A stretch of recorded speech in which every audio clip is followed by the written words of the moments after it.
warahmatullahi wabarakatuh. Apa kabar kalian hari ini? Semoga kalian sehat selalu ya.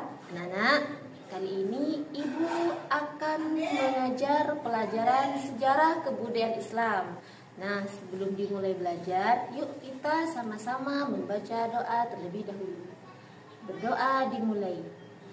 Bismillahirrahmanirrahim. Rabbi zidni ilma warzuqni fahma. Amin. Mudah-mudahan belajar kita jadi lancar ya.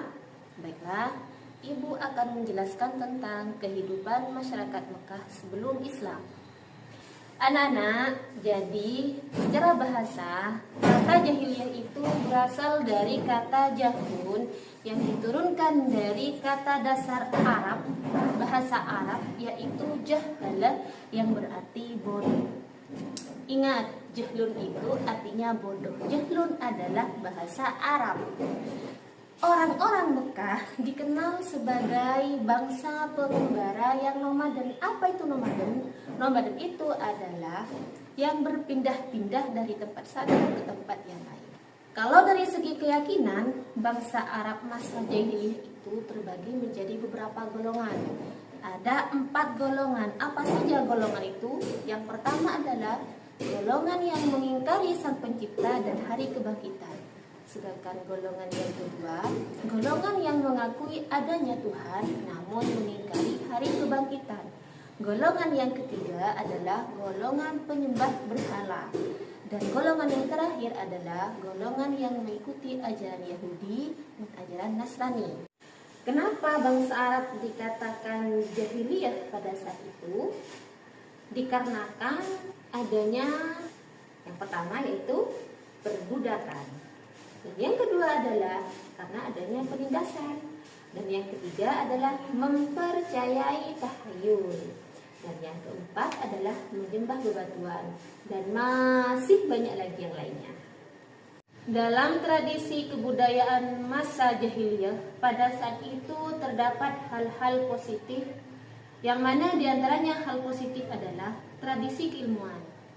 Selanjutnya yaitu berdagang, bertani, bersyair, menghormati tamu, dan menepati janji. Berdagang, mereka itu melakukan perjalanan dagang dalam 2 musim selama 1 tahun. Pada musim panas itu mereka pergi ke negeri Syam atau sekarang Syria, dan pada musim dingin mereka pergi ke negeri Yaman. Itu berdagang. Selanjutnya, masyarakat Arab jahiliyah bertani. Masyarakat Arab yang tinggal di pedalaman namanya yaitu masyarakat Baduy. Masyarakat Baduy, kehidupan mereka itu nomaden. Yang dimaksud nomaden adalah hidup mereka itu berpindah-pindah dari satu lembah ke lembah yang lain untuk mencari rumput bagi hewan mereka. Kebudayaan masyarakat jahiliyah yang positif yang selanjutnya adalah bersyair. Pasar Ukas tidak hanya menyediakan barang-barang dagangan berupa perniagaan dan kebutuhan sehari-hari saja, tetapi Pasar Ukas juga tempat pagelaran kesenian seperti qasidah-qasidah gubahan sastrawan Arab. Syair menjadi salah satu budaya tingkat tinggi yang berkembang pada masa Arab pra-Islam. Dari sisi sosial kehidupan masyarakat Arab terbagi menjadi 2 bagian besar. Yang pertama yaitu masyarakat perkotaan atau disebut juga dengan Ahlul Hadar. Ahlul Hadar ini adalah sudah menetap dan memiliki peradaban yang sudah maju. Sedangkan masyarakat pedalaman itu disebut dengan Baduy, yang hidupnya nomaden dan belum memiliki peradaban yang lebih maju. Itu 2 kehidupan sosial pada masyarakat Arab. Dijelaskan lagi kalau perkotaan itu disebut dengan Ahlul Hadar, kalau di masyarakat pedalaman itu disebut dengan masyarakat Baduy. Ketika Nabi Muhammad berusia 40 tahun, beliau berkhulwat dan bertahanus di Gua Hira. Kemudian datanglah malaikat Jibril dan menyampaikan wahyu Quran surat Al-Alaq ayat 1 sampai 5. Strategi dakwah Rasulullah pada Mekah itu dilakukan dengan dua cara. Yang pertama dengan cara sembunyi-sembunyi dan yang kedua dengan terang-terangan. Dakwah sembunyi itu dilakukan selain karena perintah Allah, juga karena untuk menghindari munculnya gejolak penolakan kafir Quraisy. Dakwah sembunyi-sembunyi dilakukan di rumah Arqam bin Abi al-Arqam dan sahabat dekatnya, yakni mengajarkan ketauhidan.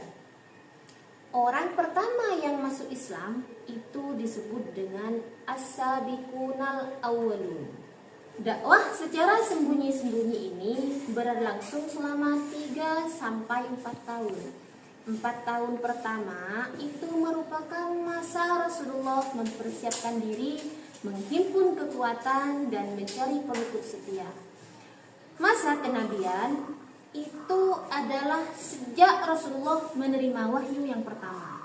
Sedangkan masa kerasulan adalah sejak Rasulullah menerima wahyu Quran surat Al-Muddatsir ayat 1 sampai 7. Anak-anak, itu tadi pelajaran kita kali ini. Luar biasa ya. Kalau menyimak tentang kisah Nabi Muhammad, semoga kita selalu menjadi orang yang beriman dan mempercayai akan adanya Nabi Muhammad dan Rasul-Rasul Allah yang lainnya. Nah, sekian dulu pelajaran kali ini. Kita jumpa lagi pada kesempatan yang lainnya ya. Anak-anak, jangan lupa tetap semangat belajar dan jaga kesehatan. Wassalamualaikum warahmatullahi wabarakatuh.